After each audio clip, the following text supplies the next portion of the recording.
Notre système solaire, un vaste et complexe balai cosmique, est bien plus qu'une simple étoile et quelques planètes. Il s'agit d'un ensemble dynamique, composé d'un Soleil central, de 8 planètes principales, de leurs lunes et d'une myriade d'autres corps célestes, chacun jouant un rôle crucial dans cette symphonie céleste.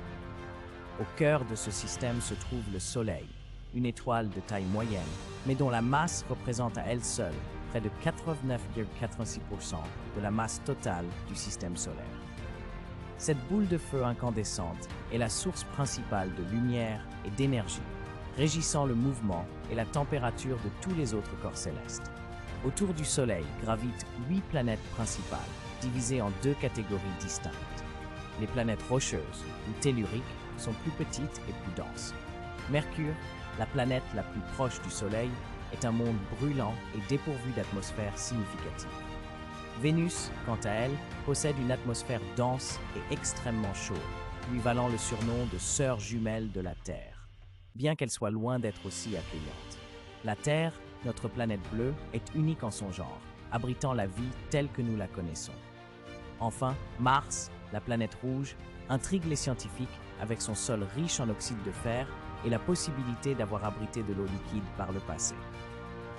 Les planètes géantes, gazeuses ou glacées, dominent la partie extérieure du système solaire.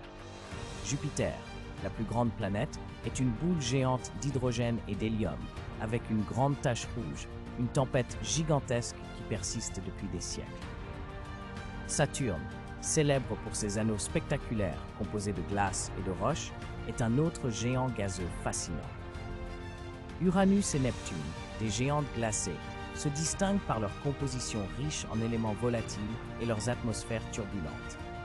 Uranus est particulièrement remarquable pour son axe de rotation fortement incliné, presque couché sur le côté.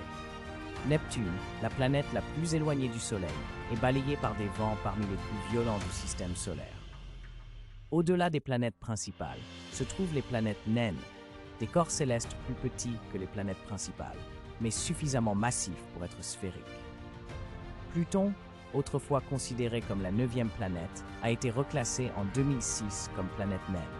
D'autres planètes naines, comme Cérès, Eris, Makemake et Haumea, peuplent également notre système solaire. La ceinture d'astéroïdes, située entre Mars et Jupiter, abrite des millions d'astéroïdes, des fragments rocheux de taille variable. Les comètes, quant à elles, sont des corps glacés qui développent des queues brillantes lorsqu'elles s'approchent du Soleil. Enfin, les météoroïdes, de petits fragments rocheux ou métalliques, peuvent entrer dans l'atmosphère terrestre, créant des météores ou étoiles filantes, et parfois même des météorites. Au-delà de Neptune se trouve la ceinture de Kuiper, une région riche en petits corps glacés, et plus loin encore, le nuage d'Oort, une sphère hypothétique contenant des milliards de comètes. Le système solaire, s'étendant sur des milliards de kilomètres, reste un sujet d'étude fascinant, et les explorations spatiales et les observations télescopiques continuent de révéler ses secrets, nous offrant un aperçu toujours plus précis de l'histoire et de la complexité de notre coin de l'univers.